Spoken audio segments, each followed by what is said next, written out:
Sur les 261 707 candidats répartis dans 442 centres de composition au titre de l'examen du baccalauréat session 2019, 107 897 ont été déclarés admis. Ces candidats obtiennent ainsi le sésame qui leur ouvre les portes des universités et grandes écoles. Soit un taux de réussite national de 41,23% au baccalauréat 2019.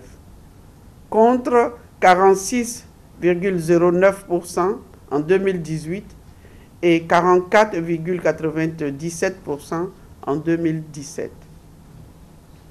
Ce taux de réussite national est donc en baisse de 4,86. Le taux de réussite chez les filles est de 42,63% contre 40,12% chez les hommes.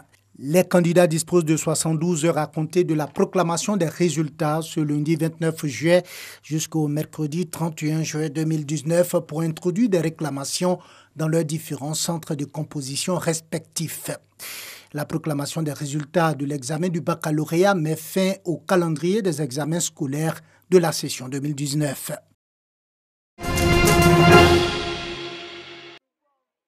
Nous sommes au plateau d'Okui, au centre de composition HETEC. Ici, 450 candidats composent pour l'obtention du brevet de technicien supérieur BTS. C'est la pause. Après la première épreuve, les étudiants prennent des forces, pendant que d'autres font les dernières révisions avant d'entamer la seconde épreuve. On a débuté à 8 heures. 8 heures par là. Ça s'est bien passé. Par la grâce de Dieu, on a fait ce qu'on pouvait faire. Lorsque j'ai fini, je suis venu manger un peu du pain. Voilà. Et puis j'ai bu du jus avec mes amis. Donc on attend de répondre à 14 h pour l'anglais.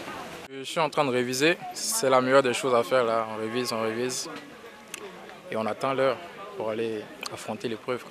Le président du centre et ses collaborateurs assurent que les consignes de lutte contre la fraude sont respectées à la lettre. Nous avons mis tout le monde en garde contre des tentatives de fraude. D'ailleurs, nous avons confisqué les téléphones portables et des membres du secrétariat et des surveillants.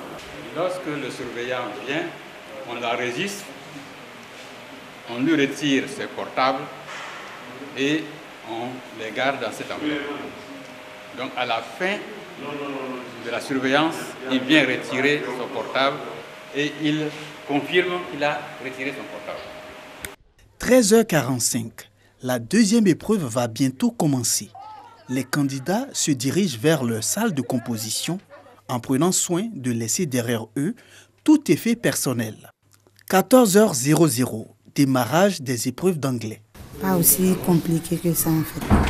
On se débrouille pas mal pour l'instant. On espère réussir à notre examen. Ça se passe vraiment bien. C'est abordable? Oui, vraiment. Nous sommes en train de composer en anglais. Bon, en tout cas, on peut dire que le sujet est abordable et compréhensif pour notre niveau d'études. Au centre CBCG de Cocody, les candidats sont en pleine composition. Ici, la présidente du centre dénonce quelques absents. Il y a eu moins de 5% d'absents. Mais cet après-midi, nous avons continué avec l'épreuve d'anglais.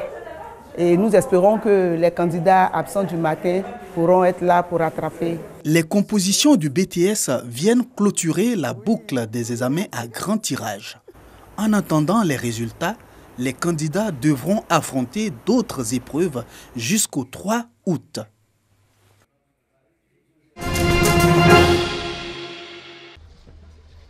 Adjamé, Vietnam, un sous-quartier de Bromacoté dans la commune d'Adjamé.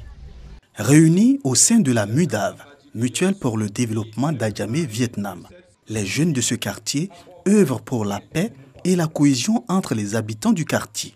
On a plusieurs objectifs, c'est assainir le cadre de vie, améliorer les conditions de vie des populations, favoriser l'insertion socio-professionnelle et c'est une mutuelle neutre apolitique qui prend en compte toutes les populations issues d'origines diverses. Au cours d'une cérémonie festive, 250 mamans et 50 papas du quartier Vietnam ont été honorés par la MUDAV.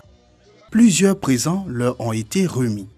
Une marque d'attention qui vient renforcer les liens de convivialité entre les habitants de ce quartier issus d'origines diverses. Je voudrais dire merci à nos enfants, que le Seigneur les bénisse. La Bible a dit que honore ton père et ta mère.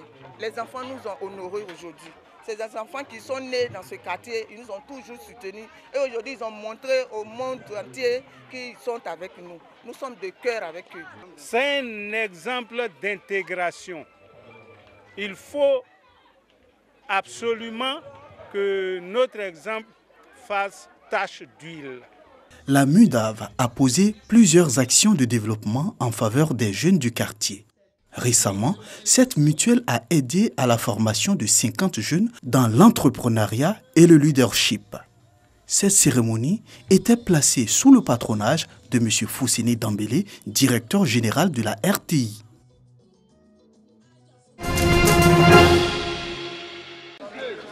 Le cimetière des martyrs du Mont Uhud, la mosquée des deux directions ou Qiblatain et enfin la mosquée de Kouba. Ce sont des sites que le pèlerin peut visiter dans la région de Médine. La mosquée de Kouba, c'est la première mosquée en l'islam. Le prophète alayhi salatu wassalam, quand il a quitté la Mecque, avant de rentrer à Médine, il a fait quelques jours à Kouba et il a construit cette mosquée. Et le prophète nous dit alayhi salatu wassalam, celui qui fait son ablution à la maison, il se rend à la mosquée Kouba, fait les 2 rakats, aura les mérites de celui qui a fait la Umrah. On a prié pour nous-mêmes et on a prié pour la Côte d'Ivoire, surtout pour la paix. Le cap a ensuite été mis sur la Mecque où plusieurs délégations ont accompli la Umrah ou encore le petit pèlerinage, une entrée en matière avant le grand rite du Hajj. Il y a 3 types de pèlerinage. Donc ce que nous avons fait, ça c'est un tamato. On fait la Umrah d'abord, on se désacralise et puis ensuite dans le mois de Zulhijjah, le mois de Tabaski, nous allons effectuer le Hajj. Donc la Umrah, ça s'est bien passé, très bien passé. Au cours de ces différentes étapes, le pèlerin musulman doit s'efforcer de se conformer à la Sunna, la tradition du prophète Muhammad. Il s'agit alors pour le musulman d'engranger le maximum de mérite.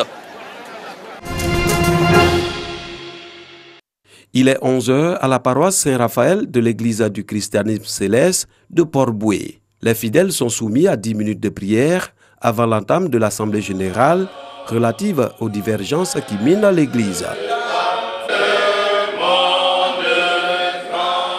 Le révérend pasteur Edjemou Blain Jacob a exhorté tous les fidèles de l'église du christianisme céleste à la soumission en vue de travailler au rassemblement et à l'union au sein de leur communauté. Les riches sont dans l'église pour apporter les contributions. Nana Oufou n'a pas été prêtre. Il a payé 4 basiliques. Mais chez nous, celui qui donne 10 francs, il va être prêtre. Pour bloquer l'œuvre de Dieu. On dit non, c'est fini. La récréation est terminée. Donc voilà les points forts que nous voulons nous appuyer sur une religion. La religion est un seul mot. C'est la soumission au dogme. C'est l'obéissance. Après avoir salué les efforts consentis par le président de la République pour le développement de la Côte d'Ivoire, le révérend pasteur Edjemou Blain Jacob a invité les fidèles de l'Église à accompagner l'autorité étatique. On accompagne le président Lassane, on accompagne tout ce qui veut la paix, car Fauboin dit, notre religion c'est la paix. Mieux vaut chercher la paix qu'avoir raison. Donc tout le monde a raison, mais la vraie raison, c'est la vérité spirituelle qui est Dieu seul. Alors on doit penser, quand on dit la vérité, de penser à Dieu. Créé en 1947 à Porto Novo au Bénin par le pasteur Samuel Ochofa, l'église du christianisme céleste s'est implantée sur le territoire ivoirien en 1975.